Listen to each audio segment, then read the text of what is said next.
Bandeko babolingo kati na Yesu Masiya eza lisusu biso bandeko na bino. Ndeko na bino Carlos Charles pour certains ndenge boyebi na papa na biso Landu Makwiza papa Ladi oyo akutami toujours na région ya Lombardie na mboka ya Italie. Donc nga naza na France ya akutami na Italie ba moyen oyo nzambe permettre mutu atia en place eza ko permettre biso to ko kosolola comme si tozalaki elongo. Donc distance oli ko kabola biso mais na molimo tozali elongo ya mwana nzela ya réseaux sociaux tozali komeka kokabola maloba ya nzambe mpona kosunga libota ya nzambe na kobondela mpona koyamba lisusu papa na ngai Ladi bongo na kotuna ye motuna moko nzambe zwa lokumu mpo ete obongi na lokumu papa lokumu tokoki kopesa yango lisusu epai ya moto mosusu te bobele epai ya yo moko nzambe nzambe unique ndenge babi na monoko ya lopoto yo moto opesaka biso pema na bomoi yo moto osalaka ke totelema tobima na ntongo kokende mosala yo moto osalaka ke bana na biso bakende kelasi bazonga yo moto osalaka ke papa atokoka kozwa eloko ya kolia kolo obongi na lokumu yo moto osalaka ke babeli babika eloko moko ezali impossible epai na yo ezali te na poko ya lelo totiki lisusu maloba na yo na maboko na yo totiki lisusu bandeko nyonso bakolanda biso papa molimo ekamba bango basungama na maloba oyo bakoka kotelema bazala miso ya kofungwama lokola basinzeli mpo oyo nyonso monguna akoki komeka koutilize na monoko ya basali ya lokuta ezwa esika te na bomoi na bango seulement lilobano oyo ya solo oyo babongoli te na baforme ya kokomisa yango kitoko soki ndenge nini yango kaka nde ezwa place esika na bomoi ya moko na moko kembo lokumu masanjoli ekoka kozonga epai na yo na kombo na Yesu amen bandeko tokangoli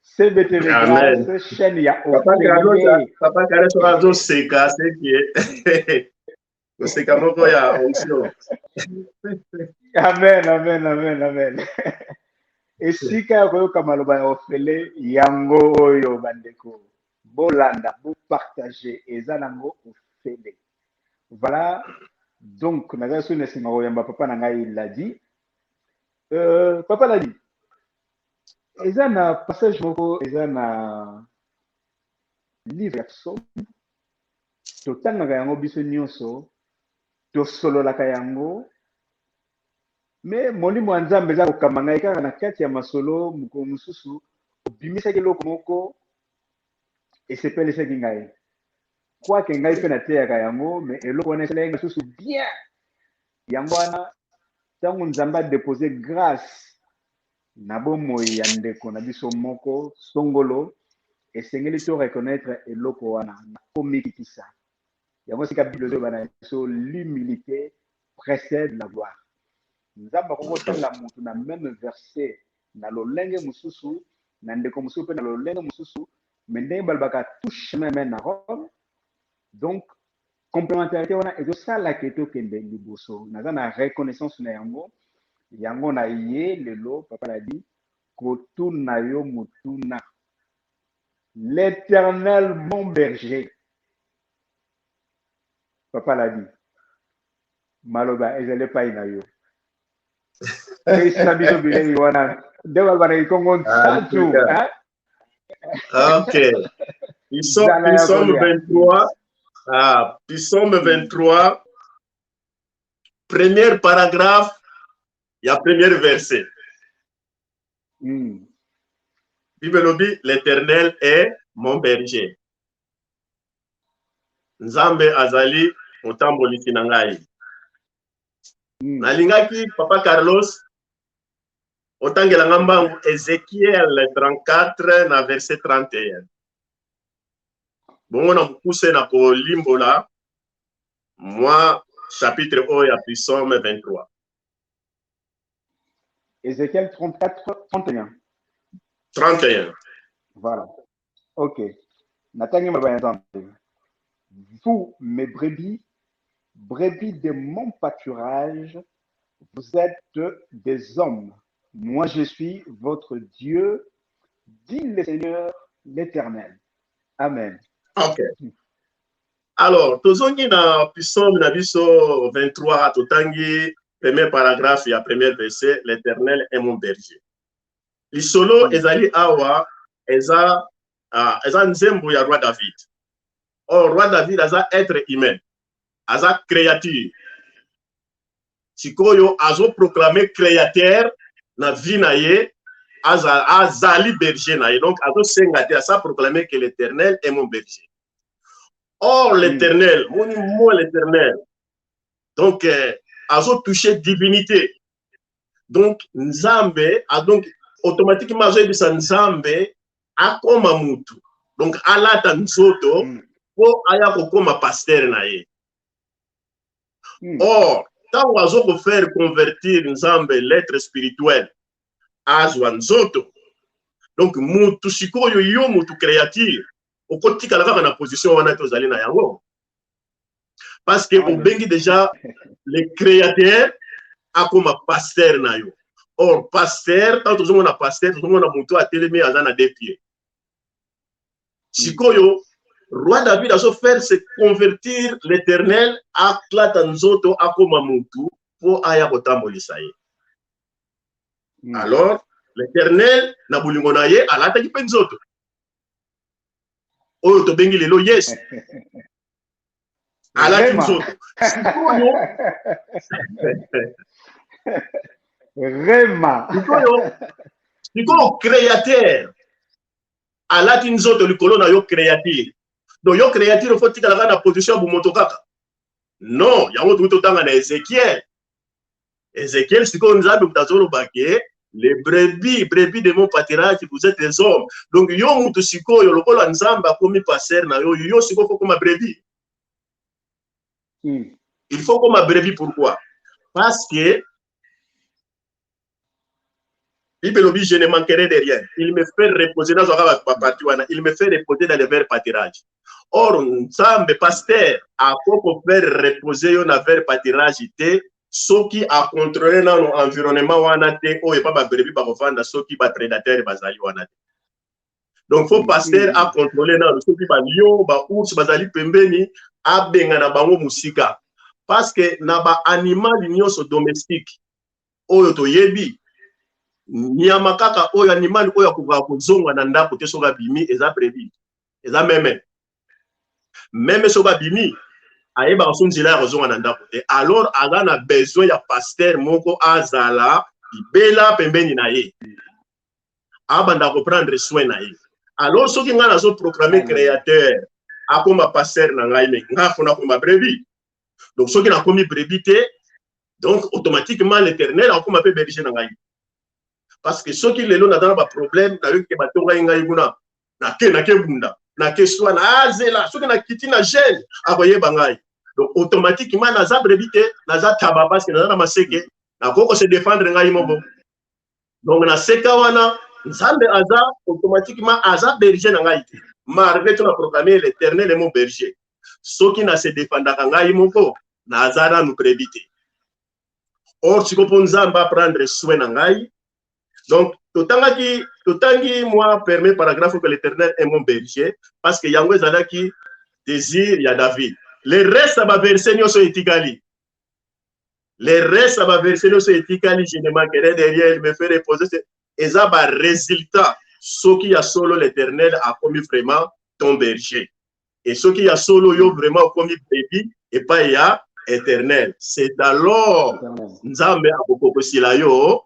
Bah, verset nyoso elandi na se wana, tu ne manqueras de rien, et tu feras reposer dans le vert pâturage et tout nyoso wana.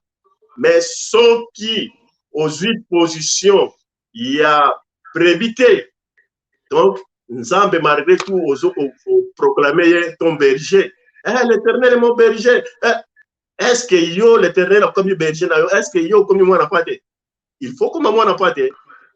N'a pas cet exemple, mon eza banal, eza nango rien, mais eza significatif. Nata na ceux qui derrière nanga zali awa. Daniela. Dani. Bazate badimi. Zongo. Ana badimi. Ok, c'est bon. Non, moi nabimi maintenant on peut s'explication. Autre sikoyo, na on peut ça exemple hein. Na ventilateur. Ok. Na ba sa télécaméra. Oyo a ventilateur na ngai.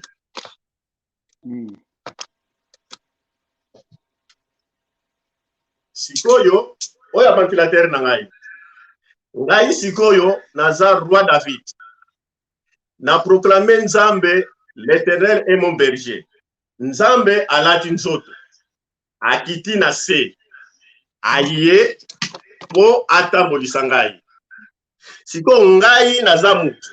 Na telemi liboso na Nzambe. Nzambe tayi na eza mukuse nga naza mulayi. Siko po a faire reposer dans le verre pâturage, il faut à contrôler partout autour ceux qui ba lion ba ours bazali po a benga na bango musike pa ya ko faire reposer ngai. O po benga na bango il faut amona. Sikoyo ngai na tayi na ngai na orgueil na ngai ke naza ministre na orgueil na ngai ke naza na mbongo ebele na ye libosa pasteur oyo azata na moto te naza na problème spirituel mais na ye sikoyo akomona ndenge nini na sima na ngai binemi bazali. Parce que Nzambe alati nzoto akomi lokola ngai nga sikoyo na niko se convertir te na telemi liboso ya Nzambe sikoyo akomona ndenge nini na sima na ngai binemi bazali. Or po Nzambe amona abenga na bayini na ngai po ngana affaire reposer ngai dans le vrai pâturage, il faut spirituellement nazwa position ya brebis. Or tozomona brebis aza na 4 pattes. Pasteur aza na 2 pieds. Alors spirituellement soki nga nazwi sikoyo position ya 4 pattes, bokomona ke sikoyo ventilateur koleka nga na mulayi.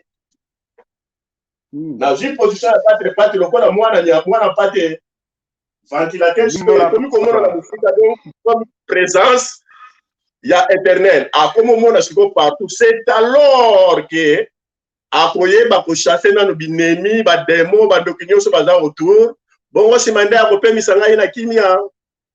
Donc psaume 23 ezali récitation te ezali pe prière te mais ezali vie mobimba ya kopratique. Donc po Nzambe apemisa ngai na kimia il faut natambola na esprit ya 4 pattes, esprit ya brebis po azwa contrôle na ngai pe akokisela ngai baverse nyonso oyo etikali nazanga eloko te. Donc il faut ngai sikoyo nazwa position ya 4 pattes.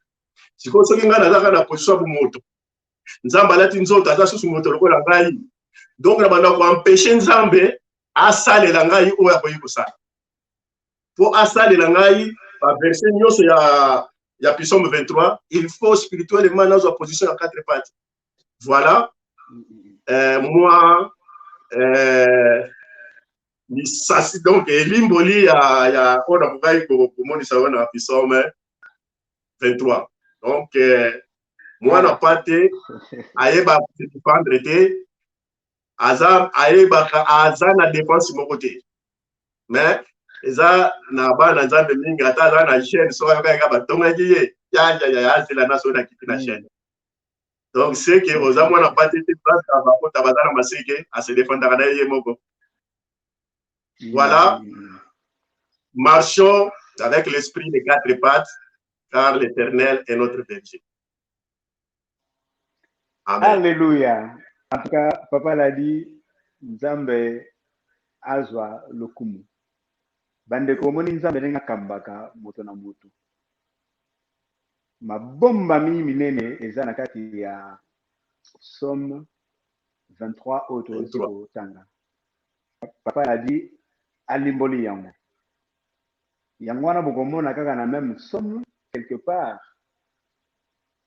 Na banzembo kaka ya David, Bible zoloba, confie-toi à l'Éternel et fais de l'Éternel tes délices. et il te donnera ce que ton cœur désire. Désir. Donc, ce qui est na yo, on peut si confiance union se pas na ye, Nzambe akokopesa oyo motema na yo elingi. Mais d'abord, le bon berger wana, il faut azala désir na yo esengo na yo. Comme ça d'abord Nzambe esengo na yo. Bongo akopesa yo oyo motema na yo elingi. Donc nakobakisa te mingi te nalobi kaka moloko wana moke papa la dit alobi ja nyonso na verset oyo. Bandeko en tout cas soki mituna ezali badoute ezali même critique tokoki kobanga yango te parce que toyebi ke oyo tozoloba ekomami noir sur blanc bakordone ezali bobenga bokoma na ngolu ya Nzambe tokozala mesure par sa grâce ya kopesa bino ba réponse noir sur blanc. Donc voilà, Nzambe apambola bino, Nzambe apambola papa la dina libota na ye, bandeko bakutami na mboka ya Milan, oyo solo na makambo ya Nzambe, transmettre bambote na biso pe ya bato ya France, epai na bango, kimia na Nzambe, ezala na bango, eumela na bango, donc kotika bango te, soki babengi yo po osunga bango na ngolo ya Nzambe papa, sunga. En tout cas, naza na esengo mingi mpona poka lelo. Bandeko o bolandaka CBT grâce beau partager évangile ya ofele yango de pesaka bomoi pa o ya koteka vimbisaka mabumu lelo tokomi komona ba AVC ko beta ezaka ka toko poso ki ndia kini non bacha lokuta bakongoza ba AVC to seki bango te me Nzambe azoloba. Voilà bandeko katina sumasia mbote mingi na soki papa la dit azana liloba poto clôturer pour qu'on a biso ya lelo akoyebisa bino et puis akobondela poto clôturer masolo ya poko na biso ya lelo. Liloba ya kobakisa pembe eza te to se soutenir kaka les uns les autres parce que tant oyo mokili tozopase tokomi na position moko donc toluka tosala bulamu parce que basini oyo Yesu alobaki tozomona yango donc tolingana vraiment tolingana tolimbisana po toyebi te enlèvement ekoyaka donc un moment à l'autre on a bon enlèvement donc écoute biso nyonso vraiment bana Nzambe ba pasteur na biso écoute biso vraiment kati na Kristo po to manquer de na enlèvement. Voilà conseil kana opesa to se soutenir na mabondeli tozala eloko moko kati na Yesu Kristo. Amen. Amen. La bondeli. Bonne Allez, Nzambe topamboli yo. Merci papa. Kote na makasi na biso te. Liloba na yo nkolo ebotambuma kati na bomoi na biso.